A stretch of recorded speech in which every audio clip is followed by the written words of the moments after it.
Olá pessoal, eu sou a Lena Cirino, funcionária do Bradesco e dirigente sindical. Estou aqui com os meus companheiros e amigos, o Márcio e o Bertazzo, para falar um pouquinho sobre o nosso cotidiano aqui no Banco Bradesco. Vou passar para eles se apresentarem e aí a gente dá continuidade no nosso momento bancário. Pode falar, Bertazzo. Boa noite, eu sou Alexandre Bertazzo, dirigente de sindicatos bancários da Osasco Região e funcionário do Bradesco. Marcinho. Olá pessoal, tudo bem? Meu nome é Márcio, sou funcionário do Bradesco e também estou como dirigente sindical aqui no nosso sindicato.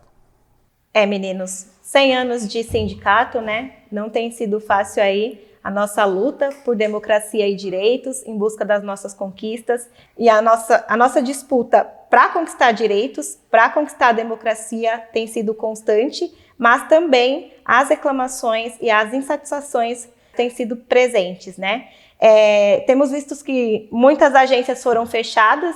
E Bertazzo, você que está há bastante tempo, como tem sido esse sentimento dos bancários quanto ao fechamento dessas agências, o agrupamento das agências?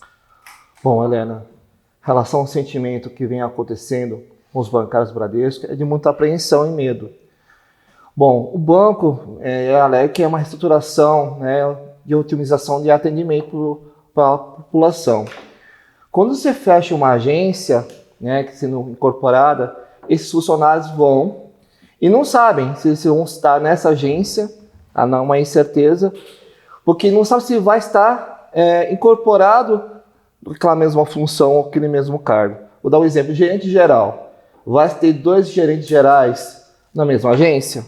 O gerente administrativo será no mesmo agência que foi incorporada? E claro que também há uma sobrecarga de trabalho absurda, porque vem todo aquele na agência, vai para aquela agência incorporada. Então não há um alívio para o contrário de aumento de funcionários, ou equaliza o problema de número de funcionários naquela agência incorporada. Muito pelo contrário, há uma sobrecarga. E continuam as metas altas de cobrança. Isso vem acontecendo em todas as agências que a gente passa, que estão sendo incorporadas, já foram fechadas. Você percebe que o bancário do Bradesco, muita incerteza como vai ser daqui para frente. Sim. Uma coisa também que as agências elas precisam se adaptar, se organizar para atender a demanda, atender ao seu público. Atendia uns clientes em um bairro, agora vai passar a atender aqueles clientes em outro bairro. Aquelas agências que tinham máquinas de autoatendimento foram retiradas para diminuir o público e a agência ser transformada em unidade de negócio, em alguns casos, passa a receber clientes, a fazer pagamentos no caixa e atender clientes no caixa eletrônico. Nesse caso, impacta também na quantidade de Bradesco Expresso, que eu e Marcinho estávamos conversando ontem sobre isso pelo WhatsApp, falando sobre o Bradesco Expresso. Você pode falar sobre isso, Marcinho, por favor? Sim, Lena, claro. Esse sentimento, né, do crescimento do Bradesco Expresso gera uma insegurança enorme para o trabalhador bancário, porque a gente sabe que é uma terceirização chancelada pelo Banco Central. Quer dizer, o Bradesco Expresso ele é conhecido como posto de venda, um postinho de venda que são mais dos lojistas, né? Alguns pequenos lojistas que têm esse posto de venda. Atualmente são mais de 40 mil postos de venda desses locais. E é uma tendência que o banco, inclusive, soltou uma reportagem recente, que vai para 46 mil postos de venda. Então, quer dizer, numa contramão nós temos o fechamento de agências, essas reestruturações, essas reformulação, e ao mesmo tempo o aumento desse número. Então, quer dizer, é um trabalho do bancário em tese sendo terceirizado. Então esse é um risco também que o Bradesco vem com essa política de aumento do Bradesco Expresso. E vale destacar também a quantidade de correntistas. A gente está falando de um Banco Bradesco com 30 milhões de correntistas. Então, ao mesmo tempo, se a gente pegar hoje o número de 30 milhões e dividir pela quantidade de funcionários que hoje tem, você tem uma sobrecarga. E o grande impacto também social ao redor desse local. Então nós temos umas agências Brasil afora, inclusive na nossa base, que ela absorve 5 agências em uma só. Então, da mesma maneira que você tem um impacto social e econômico também daquele local que fechou aquela agência. Que às vezes era um mercado, às vezes tinha uma lanchonete, que o pessoal usava ali como comércio naquele local, e ali aquele comércio foi fechando e automaticamente aumentando aí, impulsionando, né, a questão econômica naquele local. E isso é uma culpa do Bradesco, sem sombra de dúvida, porque tem dados, e o Bertazzi acho que até daqui a pouco vai comentar, dos números de lucro do banco. Então, ao mesmo tempo, ele vem na contramão nesse ajuste que ele está fazendo e prejudicando o trabalhador na ponta.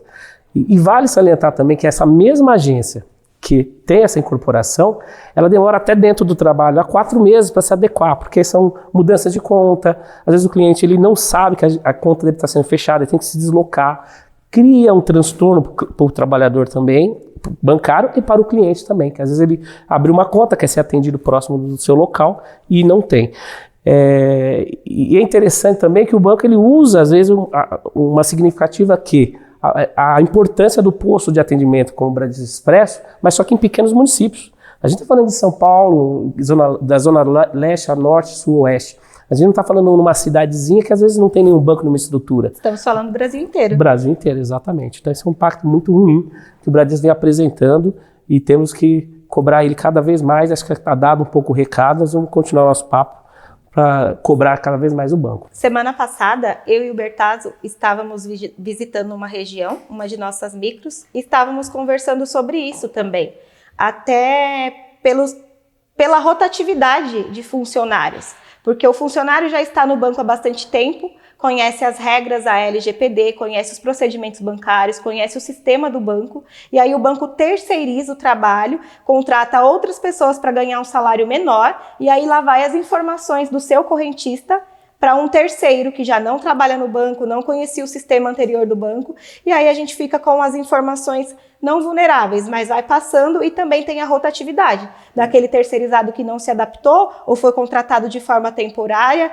ou foi pejotizado, fez apenas um contrato de trabalho por 1 ano, depois ele contratou um outro PJ para trabalhar, e o risco. E o cliente, como que fica nisso? A gente não defende apenas a nossa categoria, a gente nos defende enquanto clientes que somos, enquanto famílias que temos, que são clientes também do banco, né, que estão insatisfeitos com isso também. E Bertazzo, você tinha me falado que só o ano passado, quantas agências foram fechadas?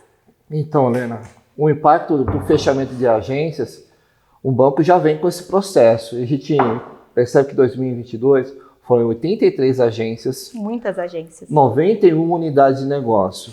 Para um banco que lucrou mais de 20 bilhões, você criar, além do impacto social, porque eu conheço relatos, claro, a gente acabou de falar que é um problema geral no Brasil todo, mas assim, que vê nós, trabalho do dia a dia, que há municípios só tem a única agência. Há uma sobrecarga de atendimento, porque tem aposentados, tem gente que precisa ser atendida, porque o trabalho, né, do que nós também fazemos é a inclusão bancária. Ela é fundamental e a gente percebe que são nas periferias que estão sofrendo mais o fechamento das agências. Então, se um banco tem um crescimento, mesmo com o resultado que aconteceu de 20 bilhões, tem um crescimento de aumento de aberturas no aplicativo de internet, são 3 bilhões de transições financeiras, 2 milhões e 600 só de abertura de aplicativo de contas. Então o banco está assim, naquela coisa, você tem que se autoatender. Exatamente. E não é isso. A gente quer que o banco seja inclusivo. Todos os bancos têm que ser inclusivos. Principalmente o Bradesco, que lucra tanto quanto. E aí isso vai gerando cada vez mais sobrecarga para aqueles gerentes, funcionários que estão no dia a dia. Porque toda vez sempre tem uma campanha. E como eu vou fazer uma campanha se um produto já está saturado já há um certo tempo?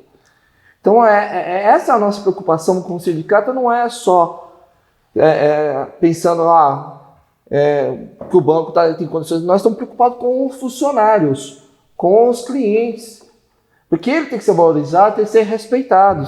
Aproveitando que você falou em saturado, lembrei-me de uma PJ que eu visitei essa semana passada, que o cliente dela falou para ela que o banco deveria mudar o nome de Banco Bradesco para Banco Consórcio, porque ele é abordado todas as semanas para a gerente vender consórcio. A gerente precisava falar com ele sobre atualização cadastral e ele não quis atender. Ela mandou mensagem no WhatsApp falando: oi, precisa atualizar seu cadastro. E ele respondeu: pensei que era para me vender consórcio. Então, os gerentes, tanto pessoa física, em todos os segmentos, Prime, varejo, exclusive, estão saturados de terem que vender consórcio. Eu via que os gerentes não conseguiam atender as demandas de investimentos por conta das metas de produtos, em especial consórcios. Antes era sexta-feira do consórcio, agora é de segunda a sexta-feira no consórcio. Eu achei muito curioso que no final de semana eu vi um vídeo na internet. Você prefere vender consórcio ou secar o mar? Aí a mulher estava lá com o rodo puxando toda a água do mar para não ter que vender consórcio. Então, uma das demandas do nosso coletivo, no geral, que a gente recebe muito no grupo, é isso, sobre meta de consórcio, sobre o banco estar totalmente desfocado no que o cliente precisa, um momento em que as pessoas não têm o que comer, em que as pessoas não têm poder aquisitivo para comprar comida. Enquanto a taxa Selic está aí 13,75, as pessoas estão endividadas em cartão de crédito, as agências do Bradesco principalmente estão com PDD muito alto, o banco está com margem de PDD altíssima, os gerentes têm metas de PDD, de recuperação de crédito altíssimas, e o banco quer lá que a pessoa venda consórcio, sendo que grande público do banco, que é a classe baixa que dá lucro para o banco, não está conseguindo negociar as próprias contas. Então é um ponto que a gente está pegando bastante sobre isso. Quero até aproveitar um comentário sobre uma questão que a estrutura do banco vem fazendo recentemente. Além de tudo isso, você percebe que as agências estão incorporadas, não há uma reposição de máquinas de autoatendimento. Sim. Então, se tem uma agência com um grande número de clientes e usuários, você vê que, assim, para demandar, não tem tido. Pelo contrário, a política é de retirada. Tem uma agência grande que incorporou mais 2 agências. Há uma cobrança, vamos tirar, não tem por que mais ter. E já não existe mais caixas nas agências. Virar uma agência de unidade de negócio, né, Márcio? Inclusive extinção do cargo, né? Exatamente. Não tá tendo mais cargo, cara. Então você abre a agência de unidade de negócio, não traz segurança nenhuma, não tem vigilante, não tem mais nada. Estão fechando essa agência e ainda, assim, você não tem ainda desafogar o atendimento dos clientes que estão vendo na agência. Os caixas agora são agentes de negócio e na nossa época, na minha época, a gente tinha a meta, né, de autenticação. Agora as agências têm que ter menos autenticações. Exatamente. Mas como terão menos autenticações se tem mais clientes e tem agrupamento de agências? É muito complicado isso, né? Interessante, né, Helena? Dentro do o Bertazzi comentando que no comunicado interno do banco, ele chama essas UEN de postos de venda. Que a gente está falando, a gente não é mais, o cara não é mais gerente, ele é um vendedor mesmo, de prateleira. Então tem que vender aquilo. E junto com isso que você falou, esse agrupamento de agência, e a gente tem esse sentimento dia a dia, né, rodando as agências, percebemos o quanto ansioso fica aquele trabalhador que teve a agência fechada, é o gerente geral, o gerente administrativo, para onde vai esse gerente? Às vezes numa agência ficam 2, 3 gerentes esperando, né?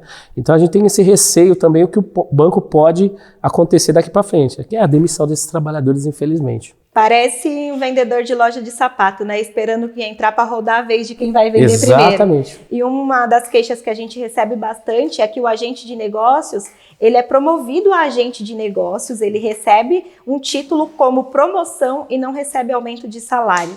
Isso é bem, bem triste. E uma das coisas também que tem sido falado, diminuiu bastante, até porque muitos bancários foram demitidos, é a certificação CPA 20 e CEA. Muitos bancários deixaram de ser promovidos, alguns foram demitidos por conta dessa certificação. E aí já fica a lembrança que o sindicato ele se preocupa com a sua certificação. O sindicato ele se preocupa se você é um bancário qualificado para exercer suas funções. Inclusive ele oferece cursos com descontos, cursos super bons de matemática financeira, CEA, CFP, tem todos aqui no site, né, e no nosso sindicato nós temos à disposição. Pessoal, só corrigindo, o CFP nós ainda não temos aqui no sindicato, tá? Mas para quem é sindicalizado, baixa aí o seu app, CVS+, nós temos 17.500 empresas conveniadas para descontos.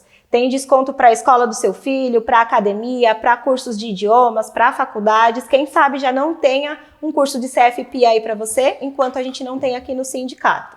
E antes de finalizarmos, da gente se despedir, eu também queria comentar sobre o Núcleo Leopoldina, que é o núcleo do Departamento de Investimentos e outros departamentos, onde nós temos bastante reclamação a respeito do home office, né? Porque o pessoal lá da Leopoldina querem muito ficar 3 dias em home office, até pelo acesso, pelo custo do alimento lá, pela localização, pelo que acontece lá, pelo ar-condicionado, que às vezes é em excesso e às vezes tá quebrado. Então, o pessoal da Leopoldina, de todos os departamentos, nós estamos de olho, estamos lutando, estamos vendo a demanda de vocês. Os rapazes estão aí, eu também estou aí toda semana visitando vocês e estamos lutando, estamos seguindo, tá? Agora eu vou passar aqui para os meninos para a gente se despedir. Pode falar, Bertazzo, e depois o Marcinho.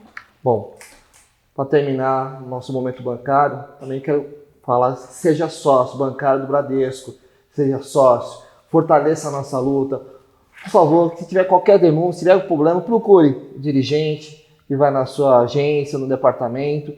Se sinta confiante em procurar os sindicatos bancários São Paulo, Osasco e região. Temos as redes sociais com muitas informações, com muitos convênios, como a Helena falou. Bom, quero agradecer e tenha uma boa noite. Isso aí, pessoal. Primeiramente, agradecer o convite, estar aqui com meus amigos, o Bertazzo, a Helena, ao nosso sindicato. Dizer também para vocês que, além do sindicato, nós temos a nossa comissão de empregados também, que atua junto a nível São Paulo e até nacional, a confederação também dos bancários. Então, contem conosco, procure o sindicato. Estamos aqui para ouvir vocês e ouvir as demandas de vocês. Então, muito obrigado, boa noite para vocês e até mais.